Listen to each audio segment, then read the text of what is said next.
it's Eric Papenfuss. It's Friday, so it must be a buy day.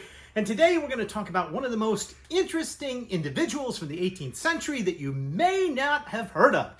And that is the Chevalier d'Eon, who is the first transgender individual to be recognized as such by the King of France and by the courts of England in modern times. It is an extraordinary story, and we're going to get right to it. But first, I wanted to follow up just briefly on our Teddy Roosevelt discussion from last week. Because, Amanda, another book came in that really warrants showing you. And that is this amazing book by the naturalist writer John Burroughs called Camping and Tramping with Roosevelt. Now, if you don't know Burroughs was a nature writer, very, very popular. He was one of Teddy Roosevelt's favorite authors, and they were like polar opposites. Burroughs was shy, older, taller, more like a walk-in-the-woods Thoreau type than Teddy Roosevelt. But together, they went on several trips, and they worked together for conservation issues. Here's a picture from the book of Roosevelt and Burroughs. There's Burroughs with his famous white beard. And what makes this book the most interesting of all is that it's signed by Burroughs. So we have a signed Roosevelt book and a signed Burroughs book. And as far as I can tell, it's the only copy of this book that exists right now that was signed by Burroughs. So it's a fairly rare little book. I'll show you the title page as well. There's Roosevelt, Camping and Tramping with Roosevelt. We gave Roosevelt a little bit of short shrift, I think, in the last episode. I wanted to let you know that together, and while president, Roosevelt was responsible for 51 bird reserves, 4 game preserves, 150 national forests. He also launched the U.S. Forest Service, created 5 national parks, signed the 1906 Antiquities Act, under which he proclaimed no less than 18 national monuments, and basically protected over 230 million acres of land. And he was inspired to do so partly because of his friendship with Burroughs. Roosevelt and Burroughs together are involved in one of the great literary controversies of the early 19th century. And that is, they launch a campaign against a series of authors, Amanda, that they call nature fakers. And nature fakers are authors that you may know, like Ernest Seton, or you definitely know, like Jack London. They basically said that these folks didn't understand nature. They were anthropomorphizing animals and basically making them think that they had character and emotions like humans. And this wasn't the case, which was quite a lot coming from Roosevelt and his bears. But Jack London himself said, well, it's fiction. It's fiction. He was deeply hurt by being called a faker by the President of the United States and never really got over it. Jack London died young, and White Fang, of course, and called the Wild sort of get the final laugh because they are read today. And Roosevelt and Burroughs' works, for the most part, are not. But let's get to the incredible book that is the subject of today's tale. And it is a 19th century biography, and like many 19th century biographies, it came into the shop just yesterday, and I didn't really realize what it was, but there it is, The Strange Career of Chevalier d'Eon de Beaumont. And it's an 1880s book. Here's a picture of the Chevalier. Now, let me try and tell this story in a way which captures its importance. For the first half of the Chevalier's life, they present themselves as a male.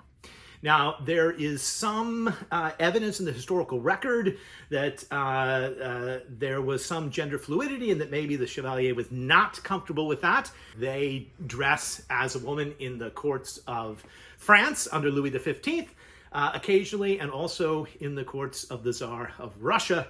But for the most part, they present as a man. They fight in the 7 Years' War and eventually are appointed the minister to England after the peace treaty, which ends the 7 Years' War. And if you know the 7 Years' War, the French are basically humiliated. They lose a lot of their colonial possessions, and Louis XV is not happy.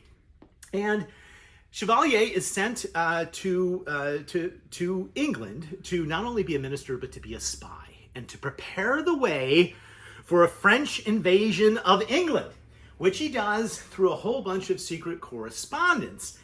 And he racks up a lot of bills. In fact, he racks up so many bills that that King Louis asks for their recall. And that is when something amazing happens. Chevalier, rather than listening publicly to the king and going back to France, decides that they will publish all of this secret correspondence and basically blackmails King Louis and says, there's more to come if you don't let me continue to be minister and continue to be your spy. I will then publish all the records related to the invasion plans for England. And remarkably, Amanda, this works. Louis backs down. The Chevalier is continued to be given a stipend and money to live on and continues to live in England to spy.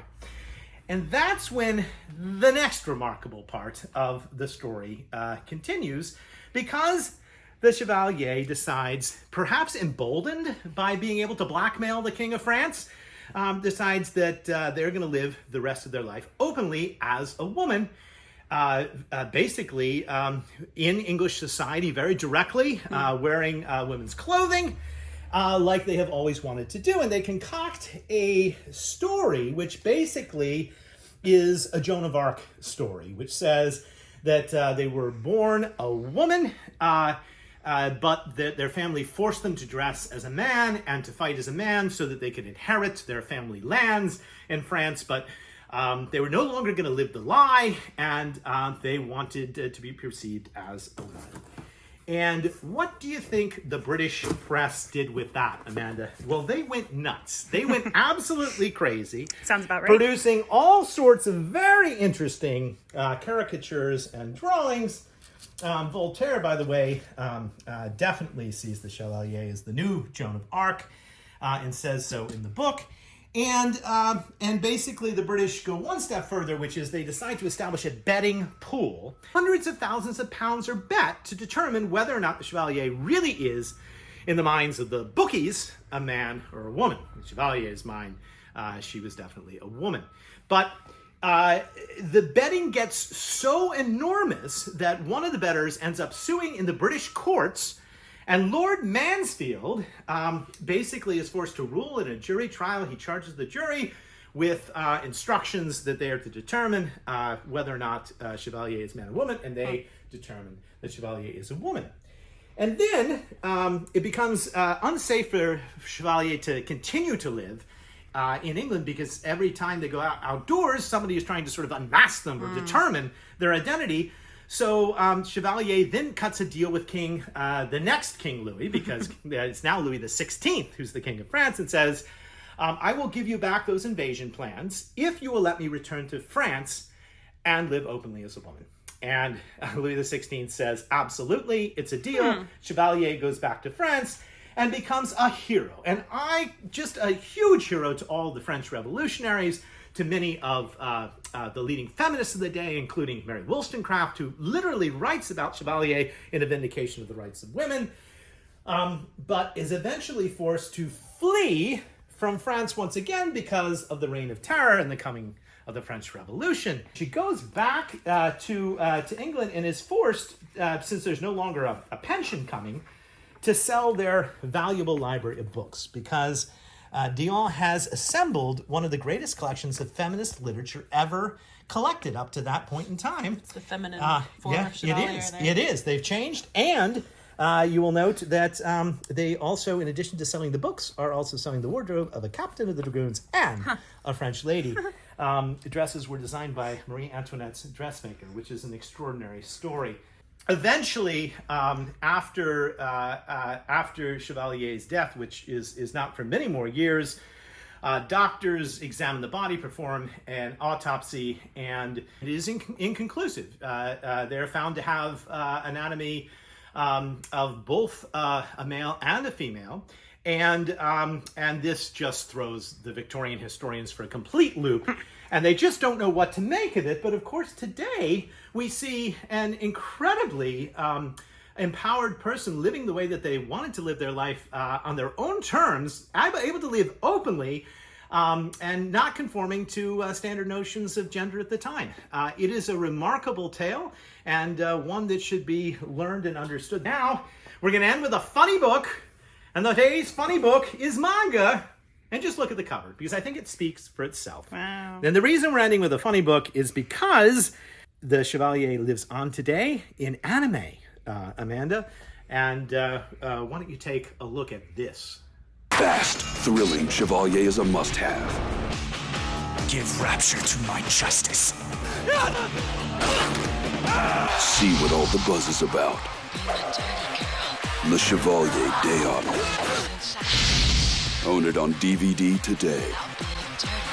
Well, that's another edition of By Day Friday. Thanks for watching. I hope you'll watch next week and every week for more adventures in the world of books.